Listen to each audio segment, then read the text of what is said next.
Jaya Jaya Jaya Mahadeva.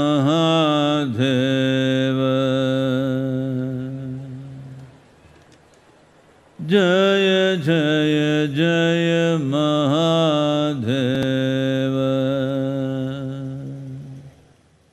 Shiva Shankar Adi Ananta.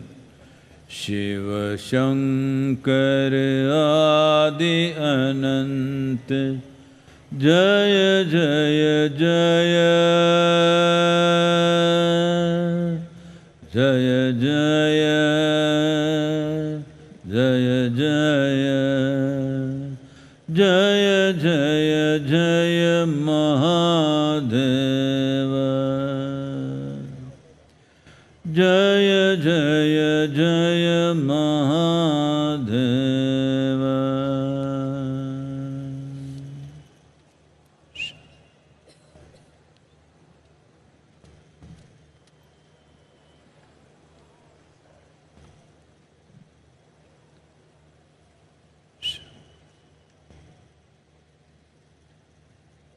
Can I risk one more story with you? Once upon a time… Can I risk a story with you?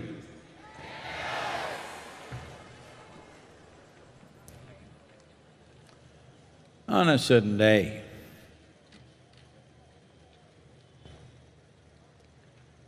Shankar and Pillai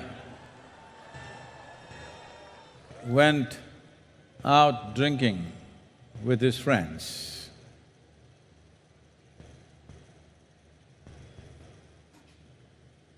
You know, drinking people, in some aspects they are like yogis, timeless. He was walking back from his office. He saw some of his friends were at the bar. He thought he will just spend 10 minutes and just a couple of drinks and go home. But because with a little bit of inebriation, you become both timeless and countless. He couldn't count the number of drinks he had, nor could he check his time. When he thought, oh, it should be late, I should go home, and he looked like this. It said, the watch, stupid watch said 2 a.m. It's not at 2 a.m., it's only 1. So then he thought he must go home and somehow found his way home. Then he pulled out the key. You know, they make this keyhole so small. Why can't they make it this big? It's so small. He struggled for 20 minutes to find the hole, put it inside and somehow opened it. Then he went in, slowly crawled up the staircase, went into the bedroom and on the way, when he was coming, trying to take a shortcut, he crossed a rose garden. Because his feet were partially rubbery, he happened to fall into the rose bush face down. He could feel some pain, some liquid on his face, but he didn't know what has happened. So he crawled up the staircase, went into the bathroom and looked at his face. It was one big mess, bleeding all over the place. The rose bush had really done a scratch job on him. Then he opened the medicine cabinet, fixed himself up and went and crashed into the bed. Fortunately, the wife was a big sleeper. Then in the morning, the wife brought a bucket full of cold water and splashed it on his face. He woke up, Why? It's only a Sunday morning, why are you bothering me like this? She said, you promise me that you will not drink. He said, for sure, haven't taken a drop. She caught hold of him by his shirt, dragged him into the bathroom and showed him. All the band-aid and plaster was on the mirror. Unfortunately, most human beings are handling their well-being like this. The fundamental thing that we need to understand is human experience. Human experience, joy or misery, peace or turmoil, agony or ecstasy, variety of experiences, all of them are manufactured within us, never outside of us. We may use some stimulus from outside, but essentially all positive, negative, whatever kind of experiences you have are made within you. Manufacturing unit is here. So if you want to ensure what is the nature of your experience, you have to turn inward, engineer this a little bit. Been talking about inner engineering for a long time, because if you do not engineer this the way you want, whatever you may have in the world, a bag of misery follows you no matter where you go. It's just being joyful, peaceful or blissful is the goal of life? No, no, no. If you are soaked in blissfulness, then this life will blossom to its fullest potential. You can explore the full depth and dimension of what it means to be a human being only when there is no fear of suffering, only when you are soaked in bliss. When every cell in your body has become pleasant, you have no concern about yourself. Or in other words, you might have taken up 1,000 concerns in your life, but you are never the concern. You may have 1,000 issues in the world, but you are never the issue. You may be handling many problems on a daily basis, but you are not the source of that problem. This much if you ensure, then this life will blossom into a different possibility.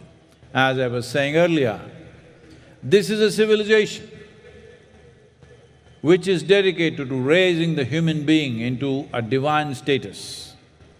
This is not a civilization which is waiting for God to beget a son or send his messengers down here.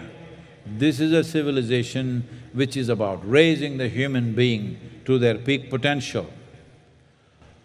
If you look back on the hoary history of the spiritual traditions of what we refer to as Hindustan, you will see men and women, the kind of men and women that gods would be envious of.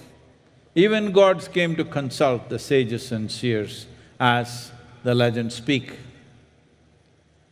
Because a human being can rise to that position, every human being has the same possibility. How much are you willing to invest? How much are you willing to strive is the question. It's not for me to tell you how much you must strive for. But on a night like this, you must make a decision. It'll be good if you make a decision how far you want to go within yourself, how much freedom, how much blissfulness do you need for yourself. Because everything comes with a price, everything costs life. How much are you willing to invest? How much striving are you capable of? It is good on a night like this if you make your decision. You don't have to go by my prescription because I have not given you a prescription. unless you ask for one. So, there are simple ways, there are very sophisticated and complex ways, there are many ways. 112 ways. Those 112 ways are basic things. Out of that, there are a million ways. There are many, many, many ways. But the important thing is, you must make a decision. How much of your life are you willing to invest for your inner well-being? How much striving are you willing to do, are you capable of doing? This is something that you need to make up your mind on, and it must be today. It's best it is today, because who knows about it tomorrow? Tomorrow is wishful thinking. Yes, we plan for tomorrow, we strive for tomorrow, but we cannot live a tomorrow. So today is the day. If we want to make significant decisions about where are we going in our lives, externally you do whatever you want in your lives, whatever you're good at. But how you want to be is a choice. And this is the only creature that we refer to as human being who has this choice, who has the ability to exercise this choice. This is why no other creature is referred to as a being. But human struggles are all about this. If there was no choice for you, if you were like any other creature, that your way of being was determined by nature, you would have no struggles. It's the freedom that you're struggling with, it's not the bondage. I know it is fashionable to talk about bondage. I know those of you who are veterans of spiritual programs and discourses and books, everybody says life, the sufferings of life which entangle you. No, it is the freedom which is the problem. If you had no freedom, if you were fixed like every other creature by nature, you would have no struggle, no striving was needed. The problem is, nature has left it in your hands, how to be. If you do not exercise this choice, well, you won't fit into the framework of being a human being. Human creature is not a good one, because human creature is a dangerous creature. No other creature is that dangerous.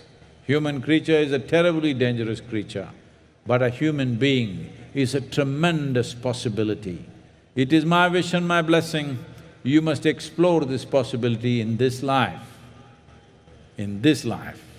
It's very, very important, because most of you or many of you are Hindus, you will say, I will do it in next life. Hello? This life?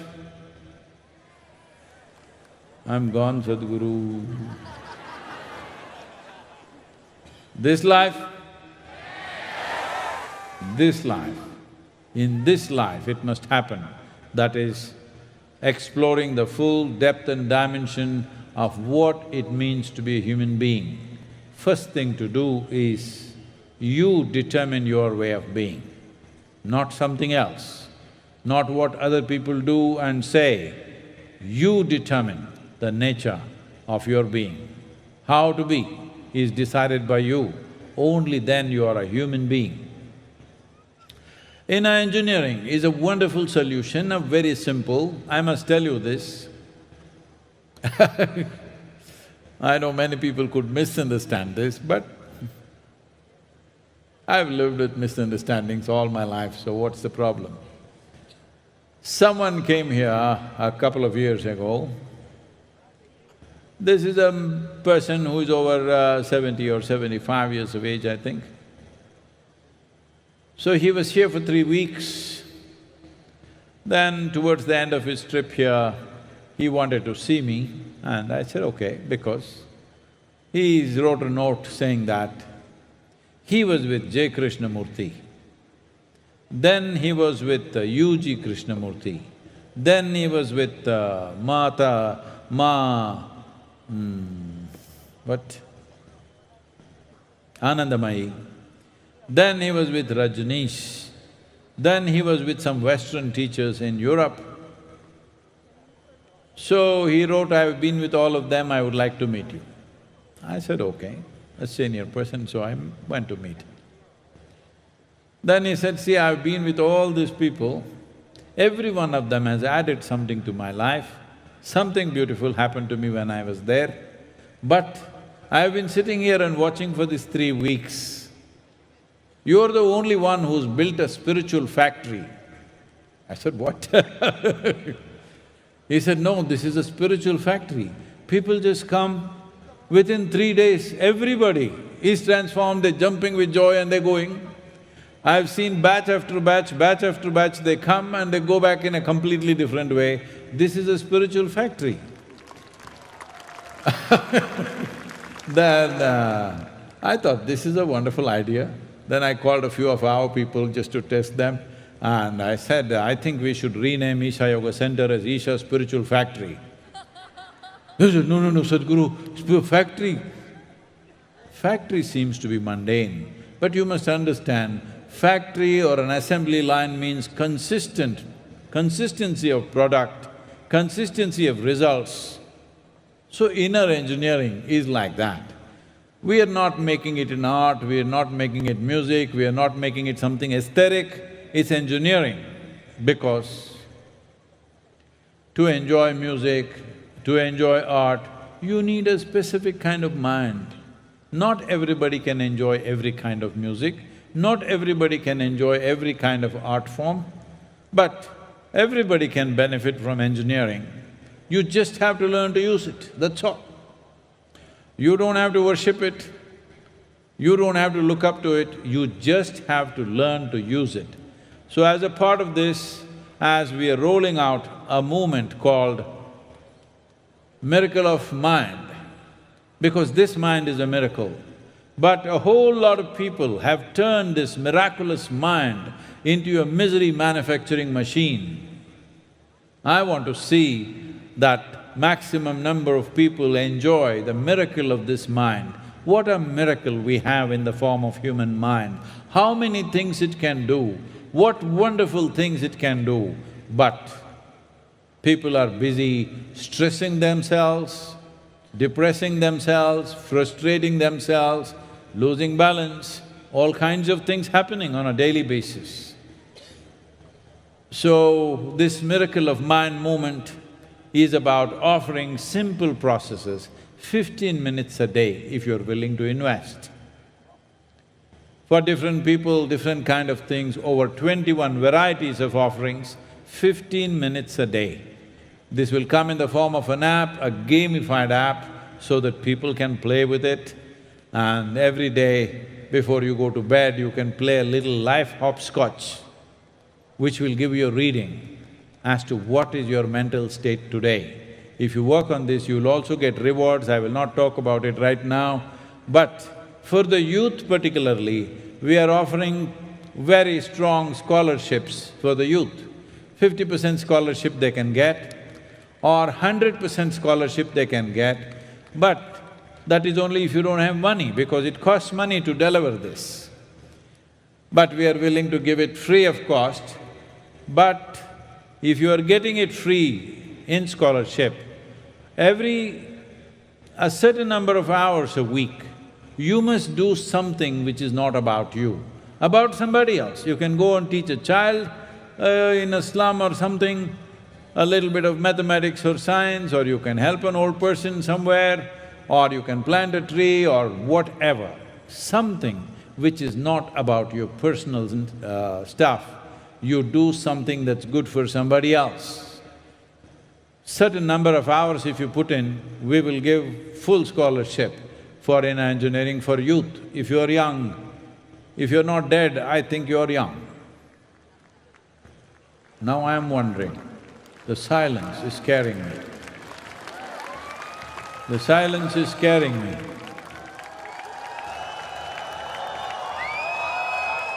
Alive people?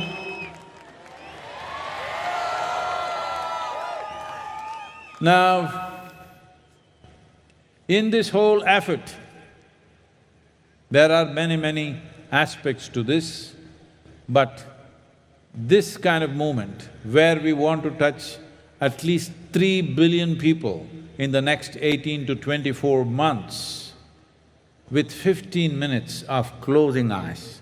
If 3 billion people close their eyes 15 minutes a day, believe me, the world will change in many ways.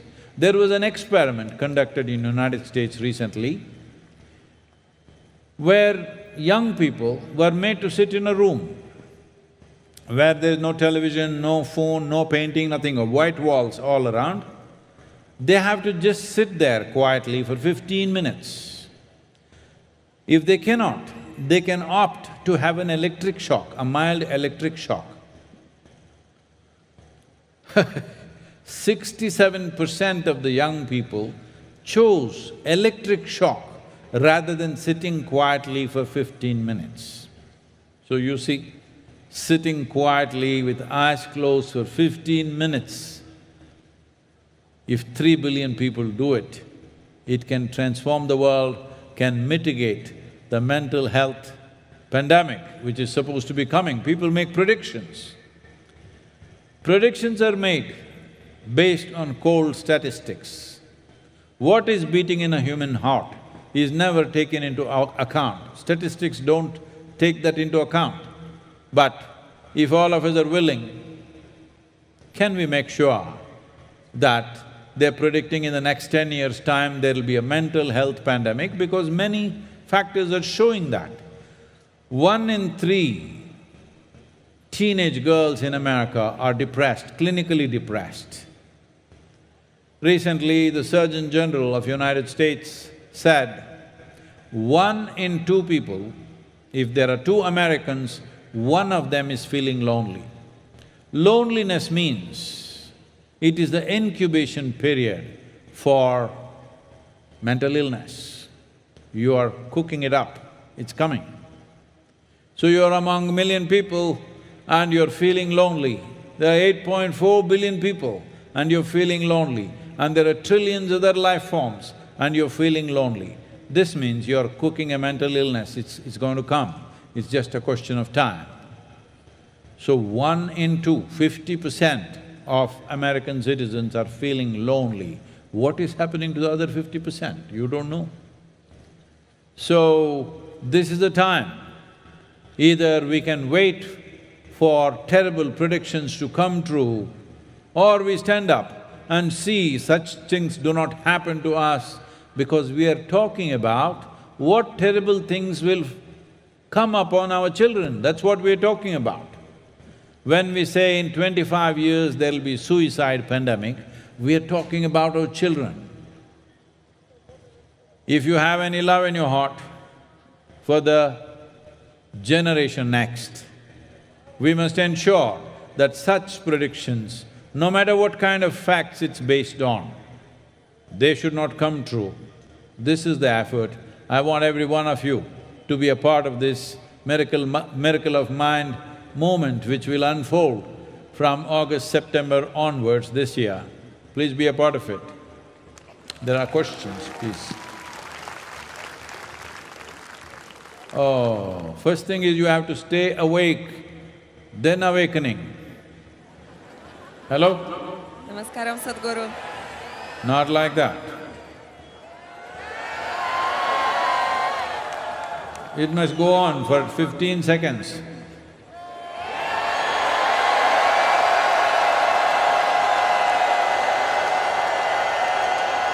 Oh, you're there, huh? You're there. Please, questions. Namaskaram, Sadhguru. 1 o'clock here. My name is Ekaterina. I'm coming from Russia. And my question is, if Shiva was present in today's world, what would he want us to do? Well, he is present. This is what he wants you to do. That your life should alternate between the profoundness of experience which makes you still and a dynamic celebration of that in activity. That's what he was and that's what he wants you to do. And don't ever say that if he was present. He is very present. This is why we are talking about him. We are not talking about an apparition which is not here. We are talking about a living presence. I've been telling you for a long time that he's my 50% partner.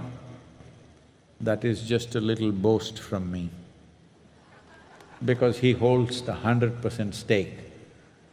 I am just a slave, but I claim I am a partner. You can also.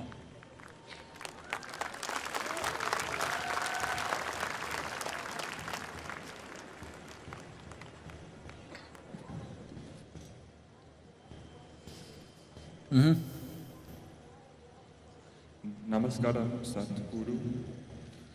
11 o'clock. So, my name is Marvin. I came here from Germany and I feel like I don't have much devotion in my life.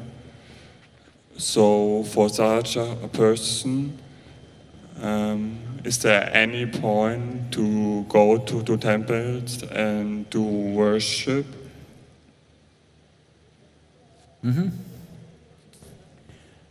Well, talking about devotion, devotion means an intense emotion towards something or someone.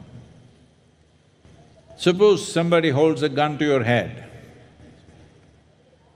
you will see, you will realize you have phenomenal amount of devotion to yourself if your life is threatened. So we're just talking about shifting that from you to another. If you shift it to another person a little bit, if you shift a little bit, then we say it's a love affair. At least have you done that? If you shift a whole lot of it, then we say it's devotion. One who loves immensely naturally becomes devoted. Devotion does not mean going to the temple, church or mosque. Devotion means you're intensely focused towards something.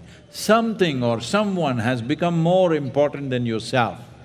You have fallen in love so hopelessly, you can't turn around. Is this a good thing? Well, it's not a good thing. It's just fantastic to be a devotee, that's all. Is it a good thing? When I say… because if you say good thing, next thing is what will I get? You will get nothing, you'll lose yourself. It's just wonderful. Ask some people, even if they have minorly fallen in love, even if their love lasted just for a weekend, ask them, it was the most beautiful experience that they had in their life.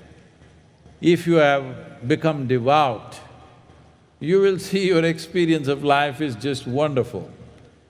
It's not good, because if we say good, then we have to evaluate it. Good and bad means values are there. What will I get? You get nothing. You actually lose yourself. But why should I do this? Why should I go to temple and worship with devotion? You don't have to, because the temple is not about worship. Let's understand this clearly. The temple is not about your prayer or your worship. Temple is a powerful energy form. It's for you to go there and be soaked in this. If you do not know this, you come from Germany, but most Indian people know this, they forget. But they know this. They go to the temple to have darshan, not to pray, not to worship, not to send petitions to God, just to have darshan. Because even if they individually do not know, culturally they know that there is a powerful deity, an energy form. You want to imbibe that. You are going there to capture the deity into your heart. You are not going there to worship and come back. You are not going there to pray and come back. You want to capture that sacred form into you so that it lives within you and enhances the life that you are. So temple is not about worship, temple is not about prayer, devotion is not about temple. Devotion means, see, has anybody, no matter what is the arena of life, whether it is art, music, mathematics, spirituality, politics, business, anything, has anybody done anything significant in any field without being devoted to what they are doing? You can earn a living by doing casual things. Only if you're devoted to something, something big happens. Just recently, 4 days ago, I was talking to Sachin Tendulkar. You don't know who he is? All Indians will say, boo, if I say his name. I didn't hear any noise. See? Because he has become the jewel of India. We call him Bharat Ratna. But what did this boy do? He's no more a boy, he's a grown man now, but everybody still thinks he's a boy because they saw him as a boy to start with. What did he do? He did not study well, he did not become a doctor, engineer, PhD, this, that, nothing. He just hit the ball, hit the ball, hit the ball, hit the ball, hit the damn ball so well. Nothing else, just hit the damn ball. And he becomes the jewel of the nation, Bharat Ratna he became. Because that's devotion. If you're devoted to something absolutely, then you see life rises. Devotion is not about God, devotion is about focusing everything you have in one direction. If you're scattered all over the place, what the hell will you do? Mediocre things. Only if everything that you have is organized and thrown in one direction, it will become a fireball of success. It will become something that will travel far. So devotion is not about God, devotion is not about temple, devotion is not about worship or prayer.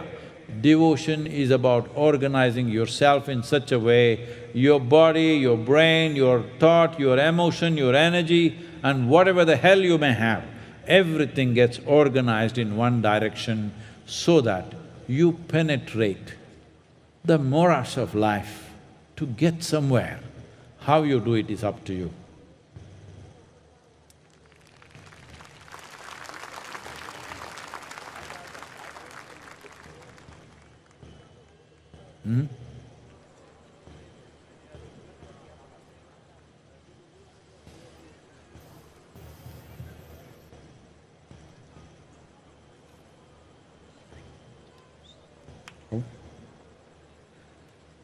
There's a question.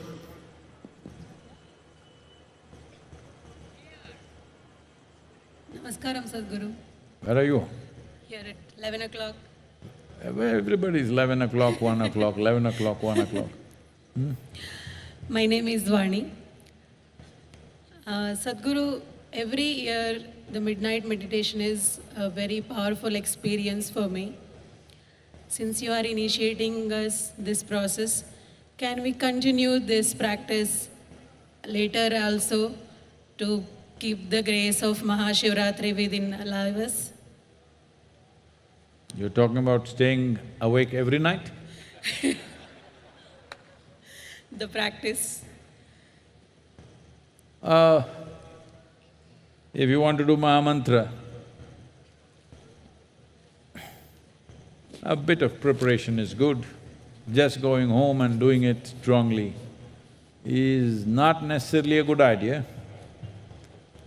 But you could do it mildly and see if it doesn't make you float around, you can, but I wouldn't advise that. I would say if you want to learn Maha Mantra properly, you must come for at least 2 or 3 days and learn it in the right manner. Here we're doing it together, it's okay. But when you do it by yourself, it's important you get it right. Yes.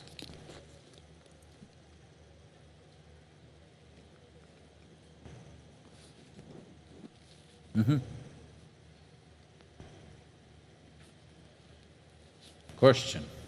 Namas Namaskaram, Sadhguruji. I am Manvendra Singh and I am coming from Air Force Station Solur.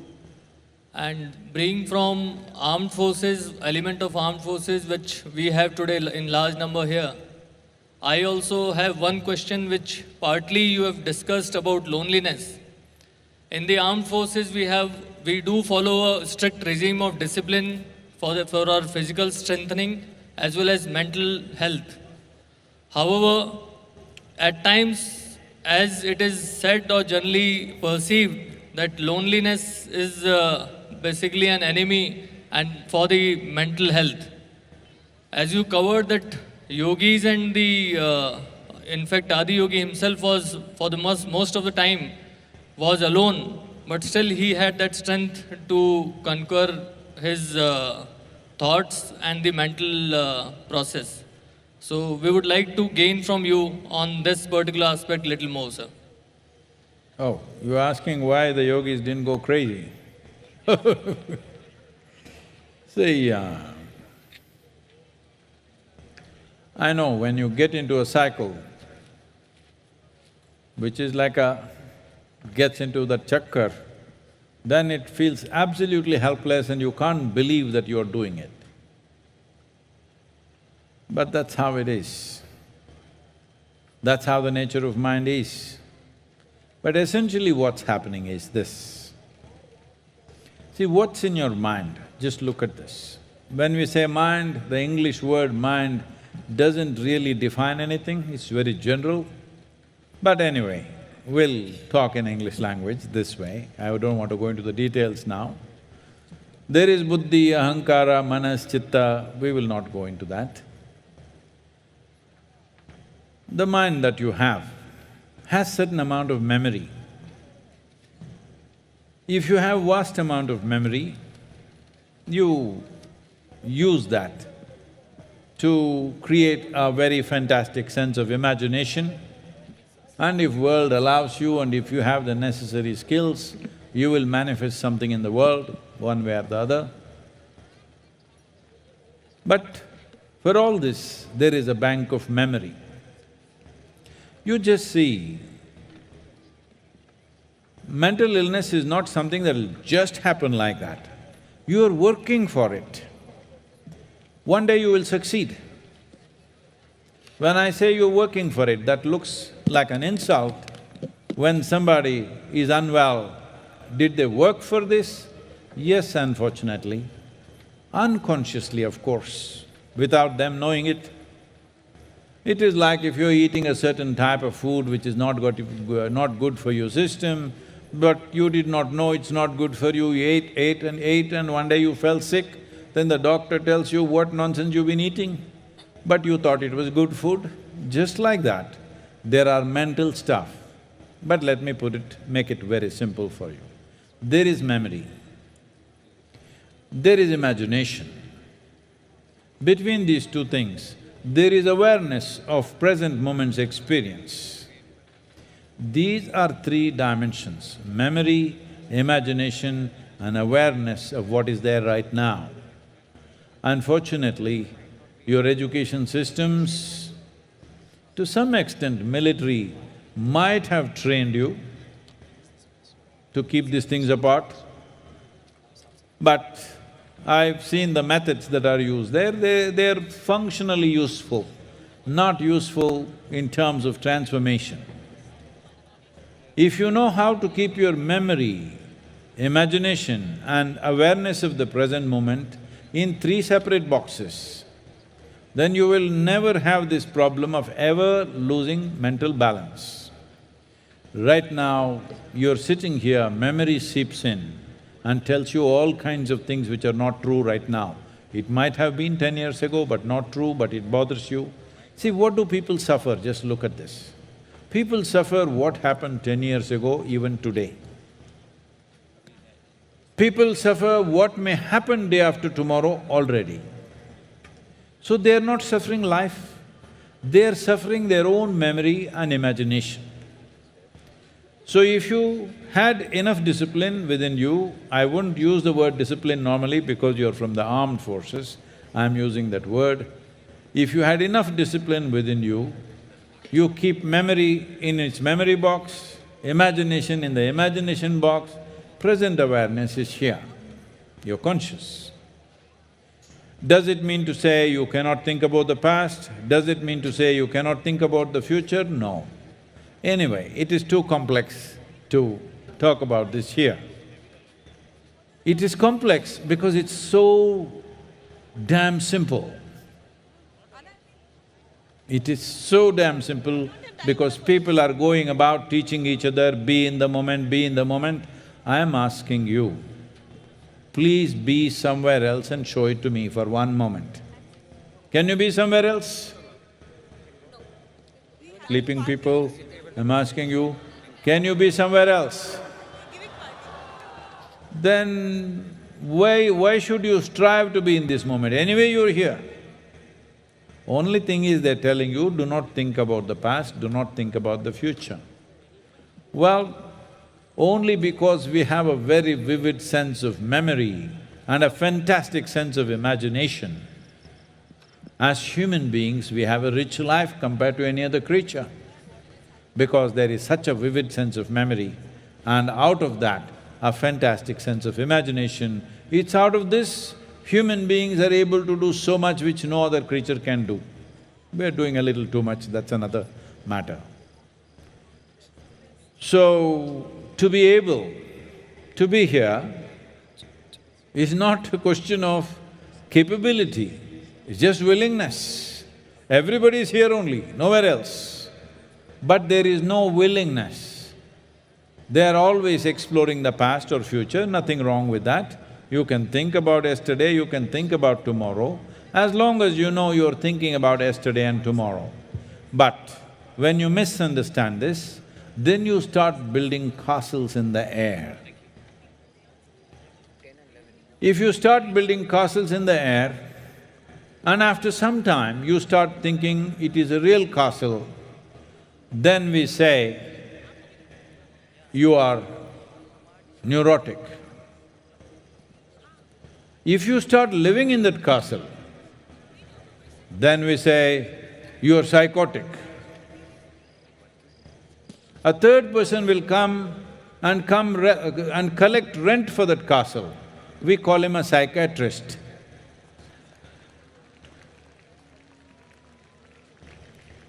A castle that you built in the air, you shouldn't live in that. You can build a castle, but you don't believe it's there.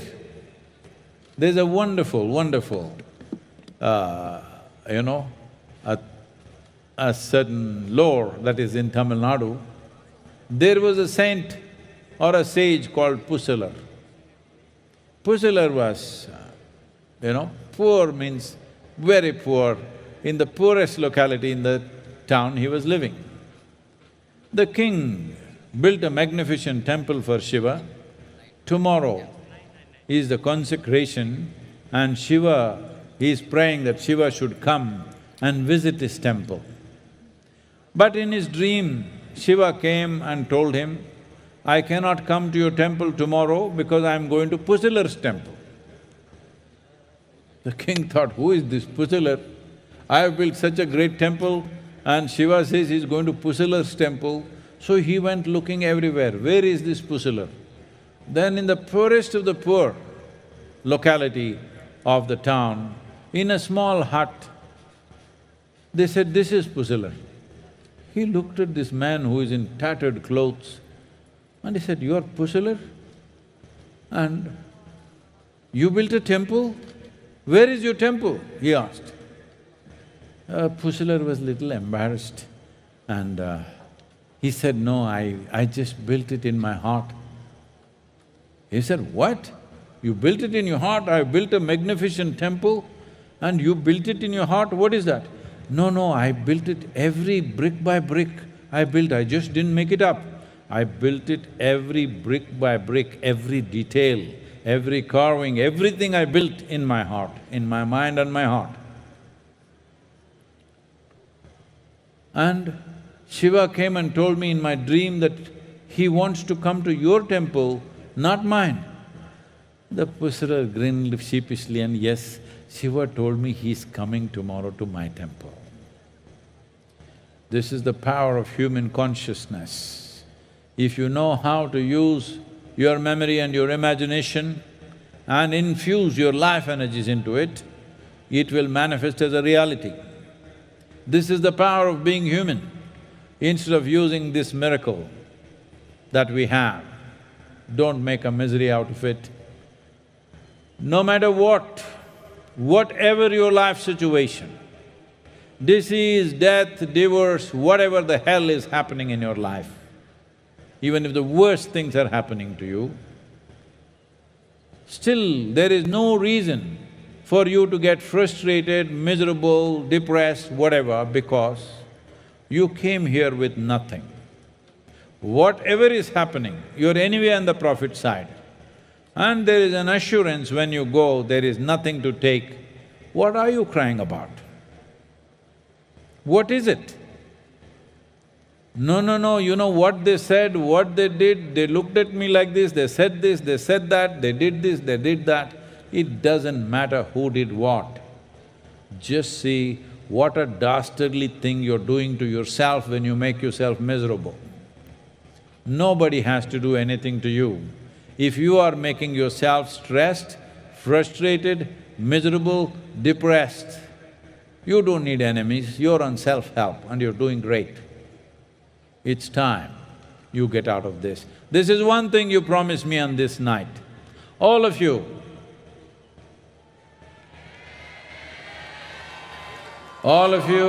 at least in one moment in your life, you have known what it means to be a wonderful human being, have you?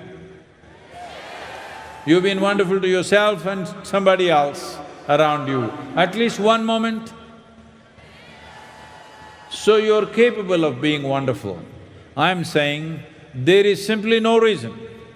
There is no reason in this life, or even if you're approaching death in the next moment, there is no reason for you to surrender your wonderfulness. Just keep this one thing, then every day is a Mahashivratri for you.